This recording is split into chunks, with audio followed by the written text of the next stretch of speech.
Phyllis Barone, Michigan Golfer TV.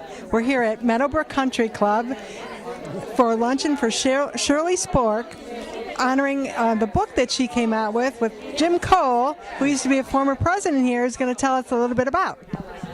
Well, her book is wonderful. It is an autobiography. She has two golfing journalists that are longtime friends that did the editing for her and put it in chronological order.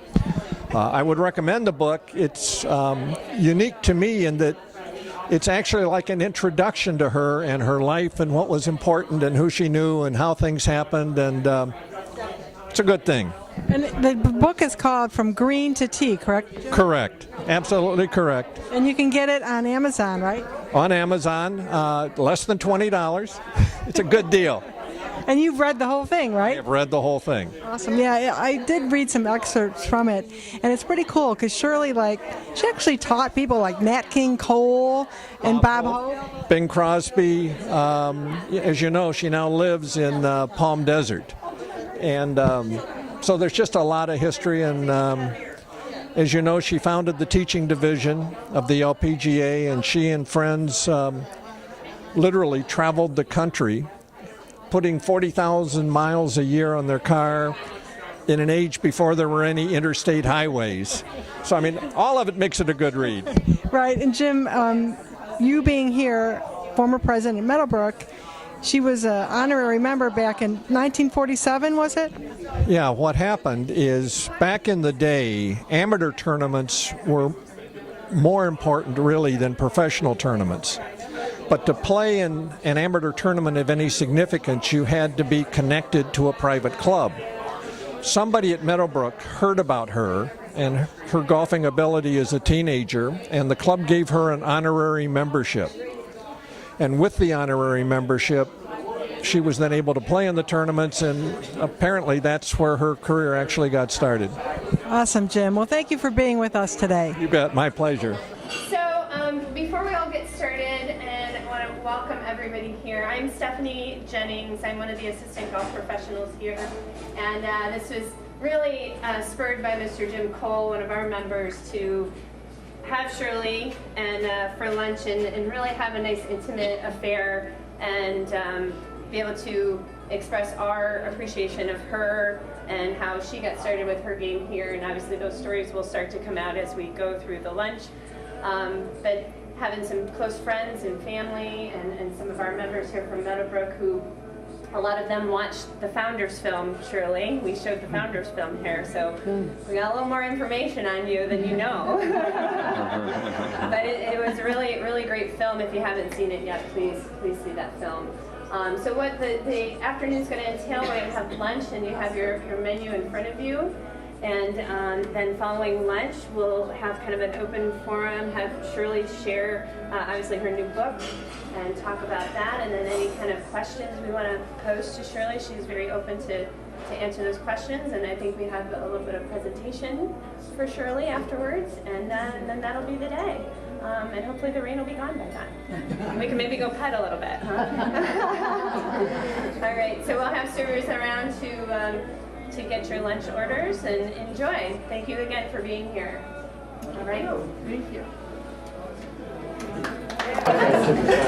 So at this time, I wanted to give an opportunity for Shirley to kind of talk, and for any of you to ask her questions about her life in golf, and obviously her book, Green to Tea, right? Available on Amazon. And she thankfully gave us a wonderful signed copy for Our Lady's Locker Room, and as a historical piece for us to keep as well. So thank you for giving us that. I'm sure I can't wait to read it. So I can't wait to hear you talk about all your stories too.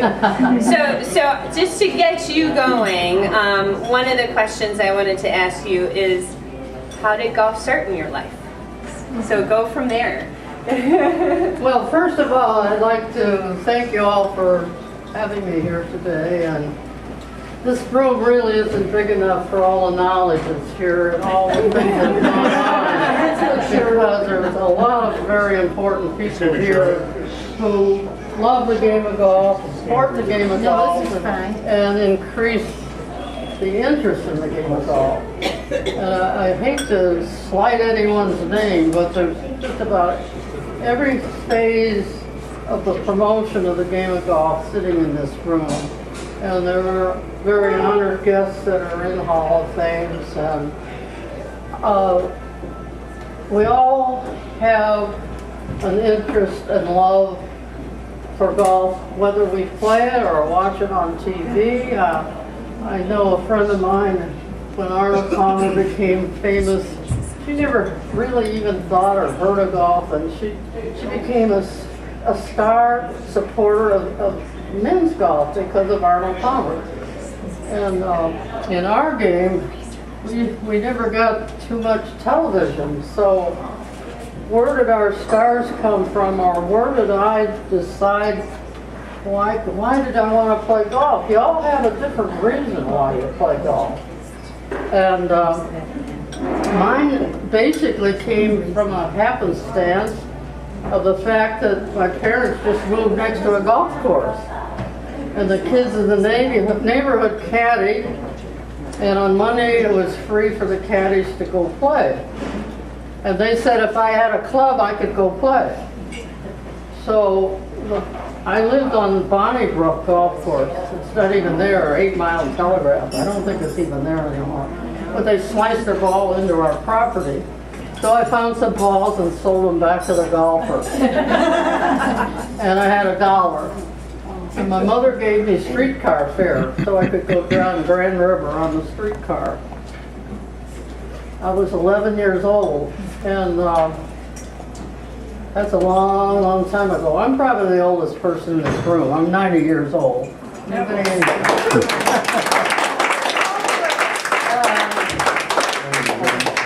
God has given me a gift of memory, so I'm pretty good with memory of facts.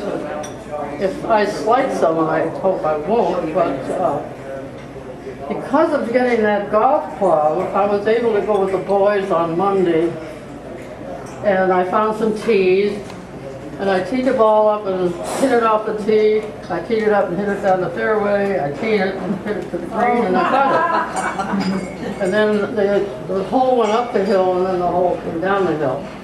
So the ranger would see me and chase me off the golf course because I didn't have a ticket to play. So there was a big field across the street, empty field. I don't know who owned it, but I went over there, and my uncle had a scythe, and I cut the grass, and then I took a mower and then stuck a pin, a flag in the ground, and then I dug a hole, and I was the first architect. 11 years old. So I had my own golf hole, and nobody could chase me off because the owner of the property never came around. So down the road, the Detroit Free Press, the PGA gave 3 one-hour lessons, and I went to this clinic. I rode my bicycle down from 8 Mile to 7 Mile. I think that's where Redford is not anymore. And you lined up. They didn't have a driving range. You just lined up, and these pros would go down the line. And every time I tried to play, I had a big blister on my thumb. Obviously, I'm not holding it correctly. And they would go by and said, "You have a bad grip." And then the next pro would go by, "You have a bad grip." And I kept slicing the ball. So finally, this third pro came by and I grabbed him. I said, "I have a bad grip, why?" And he explained to me why. And to this day, I still feel that our only connection to the golf club is how you hold it is going to affect how the ball goes. So I feel that that's probably one of the basic, most important things in golf is to have the correct grip. And Harvey Penick agrees with me. So Mickey Wright was taught by Harvey Penick, a very famous teacher in Austin, Texas. So down the road, now I have my own hole, And for $35, they let me play at Redford Golf Course during the week, all summer, for $35. And on weekends, I sold popping golf balls back to the golfers. And you got a ticket when you teed off. And when you got through 9, they punched the ticket for the second 9. And my friends, golfers, would not get it punched. And I could take the tickets and go back there and get the So that was kind of my start at golf. And then I read in a book about, the encyclopedia about Babe Zaharias, and I thought, man, she does all these different sports. Maybe I could do one sport. So my mind was golf, golf, golf, golf, golf, golf. Then I read in a newspaper about Patty Bird. And Patty Bird was giving clinics and exhibitions. And Patty Bird became my mentor, my idol. And just 2 years ago, I was able to receive the Patty Bird Award. That was very, very important to me.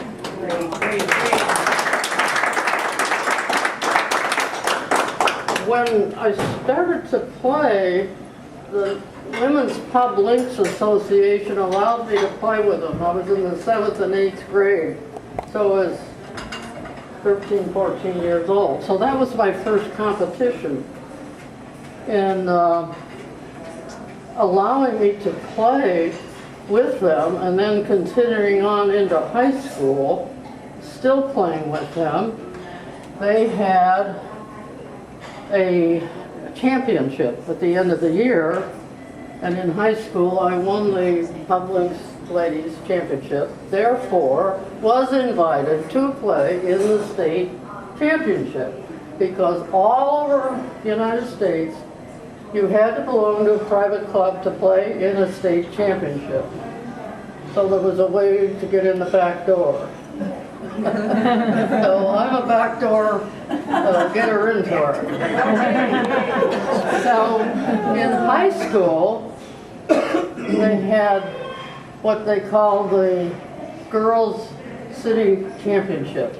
We had no team or anything, but we went to Palmer Park and played 9 holes, period, and you won you were the city, Detroit City High School champion, shooting 45. I was 15 years old in high school, and that was the end of competition in high school.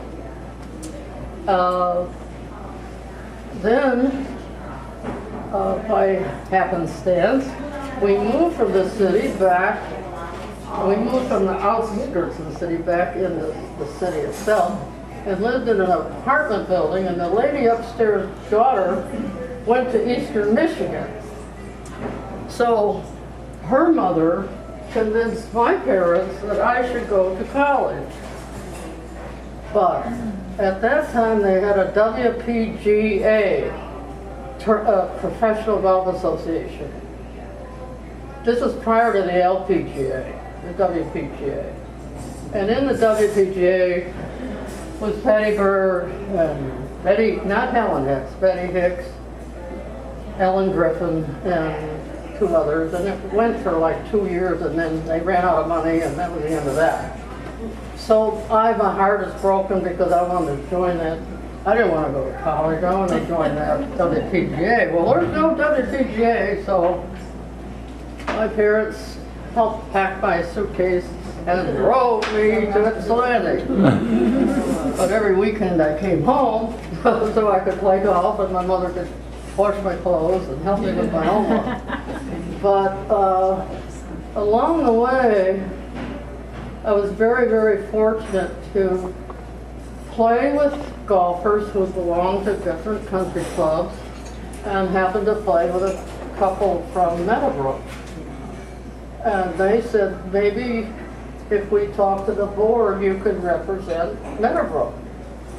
And that's how I got to be associated with Meadowbrook. I was able to go forward and compete in the Women's Western. Your club has to belong to the Women's Western Association to play in their tournament. And I got to play in the title holders because I was the state champion. And the title holders is next to Augusta. It's the Augusta Country Club. As of 2 months ago, sold property to the Masters to make the 13 hole longer for the Masters. But there's a real funny story because I'm getting back to Patty Bird. I was an amateur playing there, and Patty Bird won the tournament.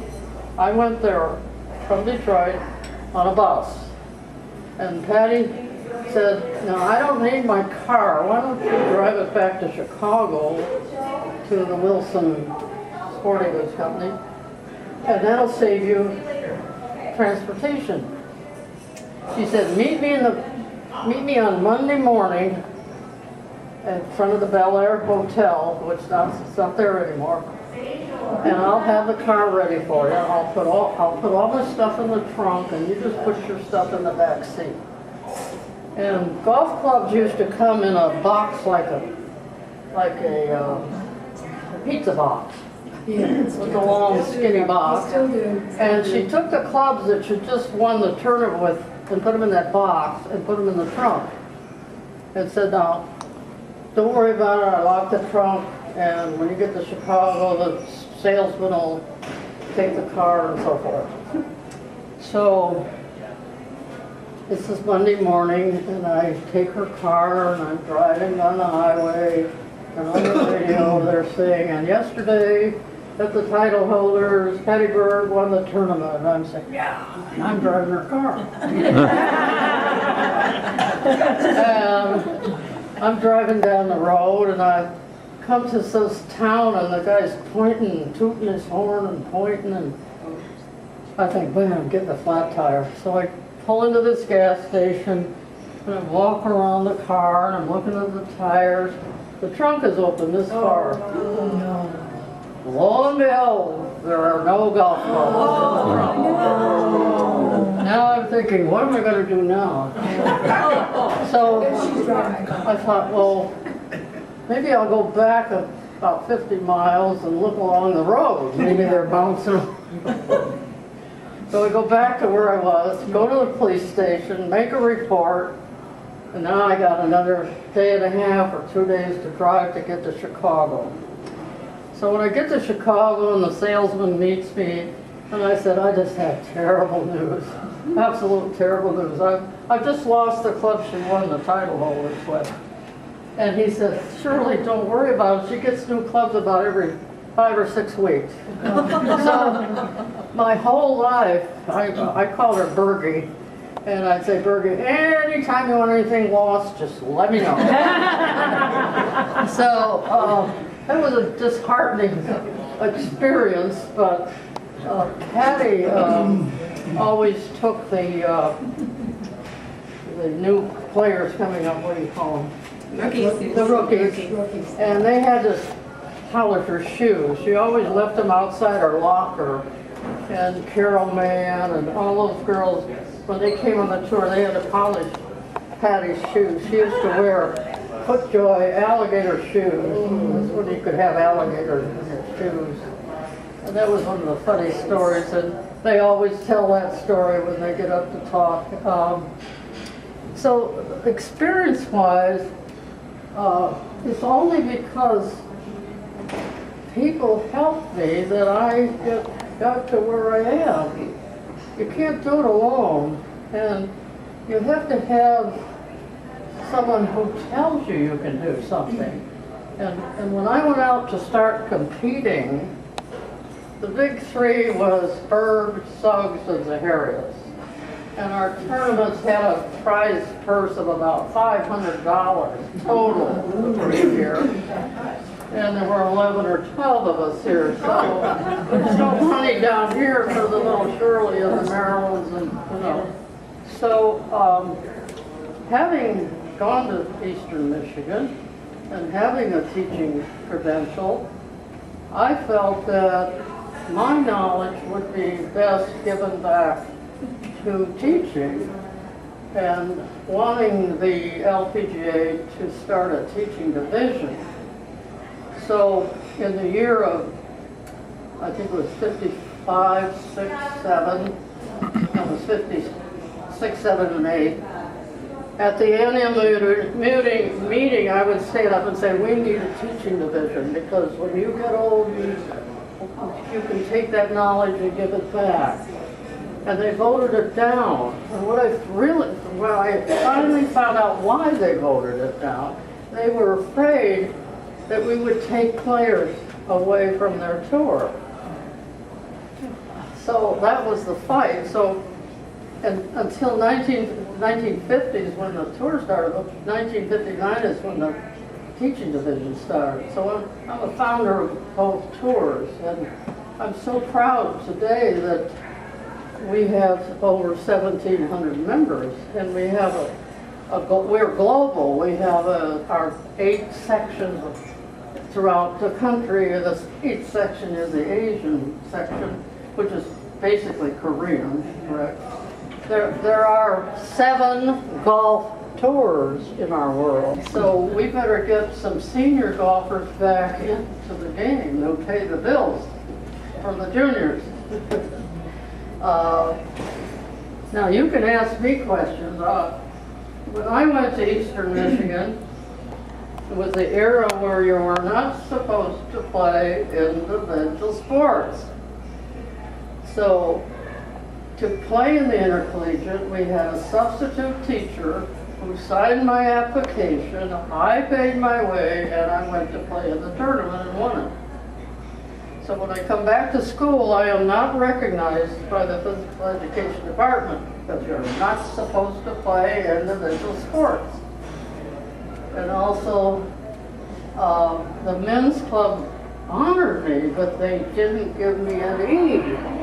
I never got a letter till 2 years ago, which is 67 years later.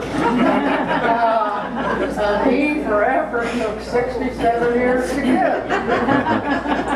But only through the help of people was I able to succeed. And I feel honored to have someone here who established my endowment at Eastern Michigan. And that's Susan Bailey and her husband, Paul. They started. And I'm very proud to tell her today that we have $78,000 in the fund. So the last 2 tournaments that I was able to have out west brought a bunch of dollar bills in. So, and you're going to get a little more money to draw out. Okay? When we get to 100,000, then you can get twice as much as you're going to get this year, right? Okay? Other organizations that helped us on tour were people who had a foundation. Like, we had a godfather and a godmother on tour. And on the East Coast, we had David Alvin Hanmacher, whose charity was a David Runyon Cancer Fund. So they could write off the expense of having a tournament. And on the West Coast, we had Helen Langfeld, and she was United Voluntary Services and had a foundation. So these people put up money for us. So we were like a circus. We just drove down the road in our car, and we had a tournament director would find a spot for us to play, and the Rotary Club used us. So the LPGA never owned any golf tournament. They never owned a golf tournament. We just went and played for some money, and then got in the car and went to the next place. But today we own the LPGA. We own the Solheim Cup when it's in this country. We own now we own only half of the PGA LPGA Championship. It used to just be LPGA. And we own the Founders Cup. And happy to say that some of you have seen the Founders film, but as 2 weeks ago, it's on a DVD and it's out. So everybody has a chance to purchase. I imagine it's probably on Amazon.com. The DVD on the Founders. And yes, yeah. Two stories I think people will like is one, when you took the streetcar downtown, you had enough money for one club. Oh, yeah. What did you buy? And the other, would you tell us about the breakfast at which you became a pro? Well, yes. Well, I had this one club, and it was a number 10. I didn't know one from the other. And it happened to be a putter. The name of my book is From Green to Tee. Because I didn't start it. Tee is there with the green. Wanting to be a golf professional, probably because of Babe Zaharias, we have an LPGA. And you all know who Babe Zaharias was. She was in the 32 Olympics and did all the other sports. And because she played on a House of David baseball team, she was deemed a professional. They played donkey baseball somewhere in Michigan. And so they told her she was a pro. So she couldn't play any competition in golf. So she waited, at that time you had to wait 2 years, USGA, to come back an amateur, which she did. She went to Scotland and won the British Women's Amateur, the first woman to win the British Women's Amateur. Came back to this country and had no competition in amateur golf. So she convinced Wilson Sporting Goods to give her a job, to give clinics, but she wanted to play competition. So we went to play in the Women's Western Open in Chicago at Skycrest, where she was a head pro. And you're Shirley. That's Marilyn, and that's George Zaharias, and Babe.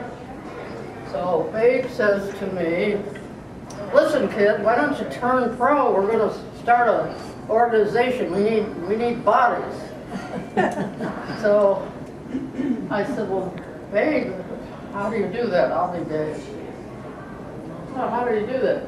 She gets up and she comes over and she says, I deem you a pro. Whatever you're and tell them you're a pro. That's how I turned pro. So I walked down the hill, which was about to the first tee here, and it was downhill. Should I? Should I?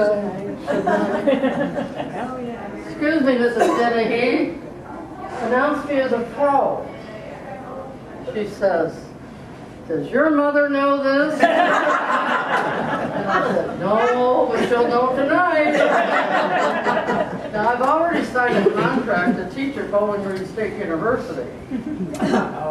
So the tour starts, this is in April and May, and the tour starts the next January. So I'm trying to teach school and get on a plane in Ypsilanti, go to Florida and play without a practice ground, get on the plane on Sunday, go back and teach, and this is how I started trying to play on the tour. Well, it doesn't work that way. But it all worked out. And our first LPGA tournament was won by an amateur. It wasn't won by a pro. It was won by Polly Riley at Tampa. It was in Tampa. So the first few years it kind of struggled, and we all represented companies. Babe was with Wilson, and Louise was McGregor, and Marilyn Smith was Spalding, and I was with Golf Craft, which is now Titleist. And our job was to go and accommodate our key accounts where they bought our equipment. So I would come to Meadowbrook because they sold golf craft, and I'd give a clinic on how you hit it incorrectly, and how you would hit it correctly and trick shots. And then you go out and play with the ladies club champ and the men's club champ and the pro. And you play 9 holes and you explain what you were doing, why you were doing it, and all like that. So that's how we made a living from the support from our manufacturer that paid us. We're not going to make it on the tour. There's that much money out there. So I remember at Bowling Green when I said I was going to leave, and the reason I went to Bowling Green, they had a golf course, of course. The reason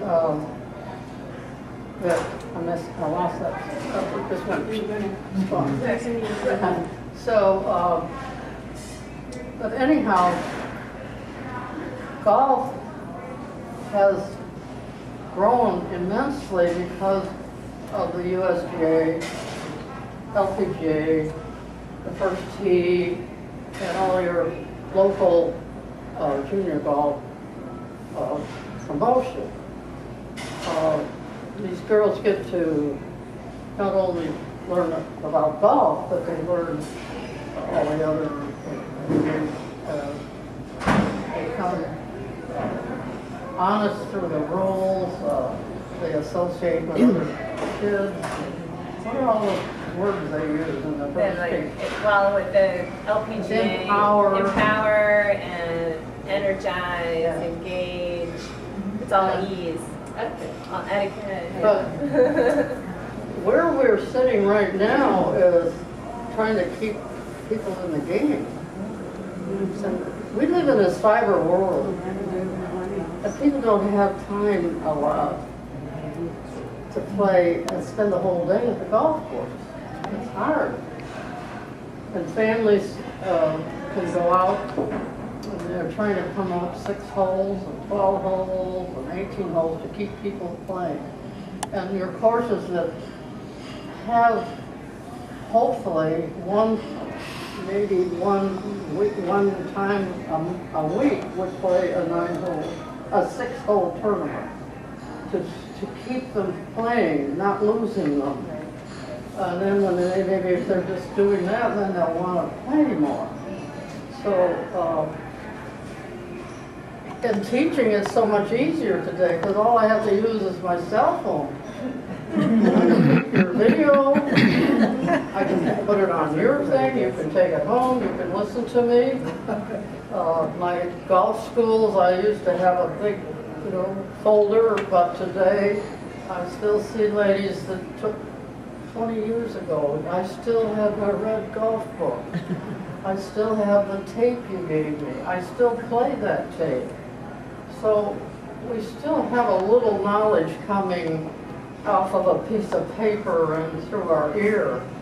But I think that as a teacher, and I've taught through 7 decades, and every 10 years the swing has changed.